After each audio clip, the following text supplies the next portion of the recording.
For the past week, I've been using the MochiKanji app to study Japanese, which says that it can help you learn over 1,000 kanji and vocabulary in just a month. Probably should have studied for a month, but I couldn't wait. So I just revised the words every time I got a notification, and I also added new words to my vocabulary every time I got a free minute.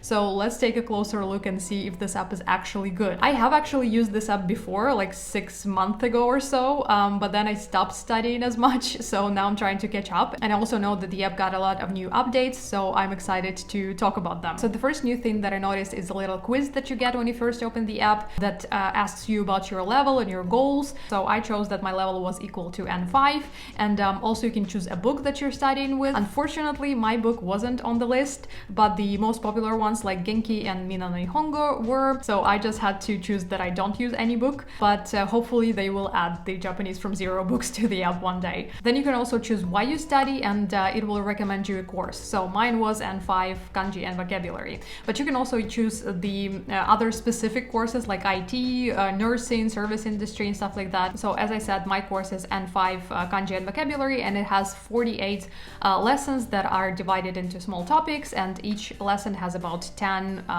words and kanji. So when you open a lesson, you will first get a set of flashcards with the new words, which have images and pronunciation, little quizzes for the words that you choose to study, and also a little example sentence at the bottom. One thing that I wish it had is the audio for the example sentence, because for me personally, I understand it better when I hear it, because sometimes I can misread some of the characters and stuff like that, and it's like just easier to remember. And a new addition here is the kanji drawing feature, which shows you the correct stroke order, which is really cool. But also, if you don't want to do it, you can just skip it. So after you familiarize yourself with all of the words, you get the list of them on the screen, which is really handy because sometimes I change my mind and I want to add or skip some of the words, and you can do it here. And when all of the words that you want to study are in your vocabulary, the golden time will be calculated and you will be notified when you need to revise them. Speaking of golden time, this is probably the feature the MochiKanji app is the most proud of, and it's based on the spaced repetition method, which is basically a method of transferring your knowledge from short-term memory to long-term memory. So whenever you learn new words, the app calculates the time when you need to revise them so that your brain can memorize them easier and faster. I really like this feature because it almost feels like passive learning, so you don't really need to think about it, you don't really need to do anything extra, like the app does it all for you, and then you're just like basically playing on the app and the words are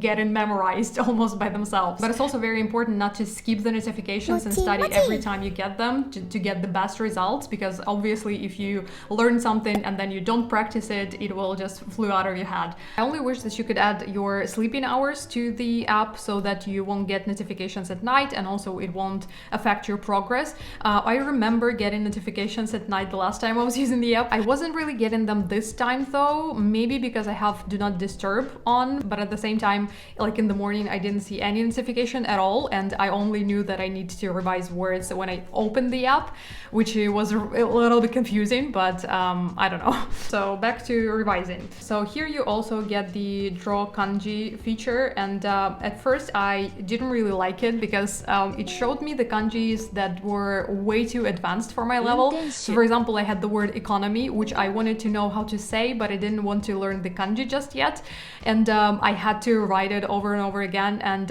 it was just getting a little bit annoying, so I just ended up deleting the whole word altogether from my vocabulary. But then I decided to change my approach to it. So basically, instead of thinking that they teach me how to write the kanji, I think of it as an extra practice to help me easily recognize the kanji, and if I remember how to write it, it will be just a bonus. But overall, I think it would be a little bit better to have an option to choose the kanji that you want to actually learn how to write, instead of just being a little bit random. And I wish there was a little bit more guidance to writing the kanji, because after the second time it doesn't show you the stroke order anymore, and it will accept the wrong one, or if the lines are wonky, and sometimes if it's just like a completely different thing from the kanji that you need to write. But anyway, I think it's a cool addition, it just needs a little bit more work. And there are also other review and quizzes like reading, writing, listening to revise the words thoroughly. And also, as you can see here, it has the 5 levels of memorization. So the first level is the new word, and level 5 is a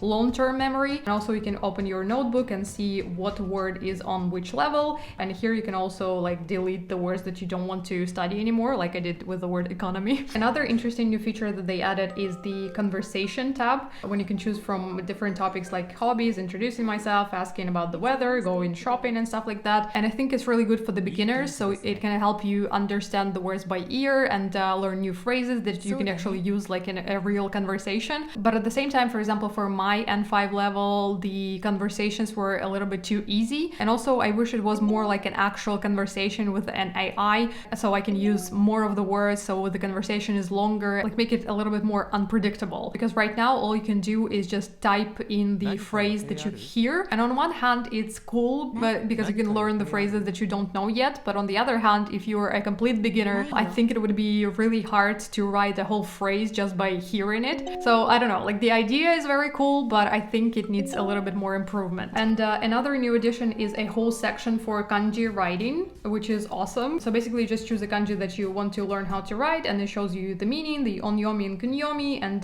then you start writing it following the stroke order that they show you, and then you do it over and over again, and then the guiding lines start to disappear, and then you end up just writing it on your own. And for the N5 level, for example, I didn't know just 2 kanjis, and I did practice them, and right now I can like literally I can see it in front of my eyes. I can follow my finger and remember how to write the kanji. And also at the end it shows you the words that this kanji uses, and you can add them to your vocabulary to practice later. So I think it's a very awesome new addition. Like before this I was doing the same practice but on separate different websites and apps and stuff like that, and now it's all gathered in one thing, and I think it's really cool. Also there's a Mochi J dictionary where you can type in a word in kanji, hiragana or katakana, romaji, basically in anything, and find it, and it will show you the meaning of the word, type of the word, the example sentence, and then there's also an audio and an option to save it to your vocabulary too. And the last little thing that I want to talk about is a little extra study motivation. So there's a tab with events where you can join monthly challenges and potentially win a free month of MochiKanji app just by studying new words. And also here you can plant virtual trees and grow them and take care of them by learning new words and achieving your like personal goals, which I think is pretty cool. Like it makes learning more fun. So as you can see, there are so many different things you can do on the app, and I think it's awesome that they improved so much from the last time I was using them, which was like just 6 months ago, and there are so many different new features and interesting things, and I can't wait to see like how they will improve in the next 6 months. As I said, there are still some things that need a bit more work and improvement, but at the same time they're not really like really big disadvantages or reasons not to use the app or something. But just don't forget that an app is just an addition to your studies, and it shouldn't be your main resource. So when you combine your studies with an app, I think you can achieve really great results. For example, I just finished my N5 level on the app, and I will be moving to N3 and have over 300 words in my vocabulary, and I think that MochiKanji will be a big part of my studies, not only because there are so many new features, but also because it's really easy to take it anywhere with you. Like I can study on a train, in a cafe, while I'm waiting for my order, or when I'm just bored. I literally study a lot on the app when I just don't have anything to do. I don't know, it's just kind of fun. So that was my opinion about the app. Let me know what you think if you have tried it, and if you haven't and you are interested, I will leave the link in the description, but also you can go to the App Store, Google Play, and download MochiKanji Learn Japanese, and also the app is also available on the website. And I hope this video was helpful. Thank you so much for watching, and good luck with your studies.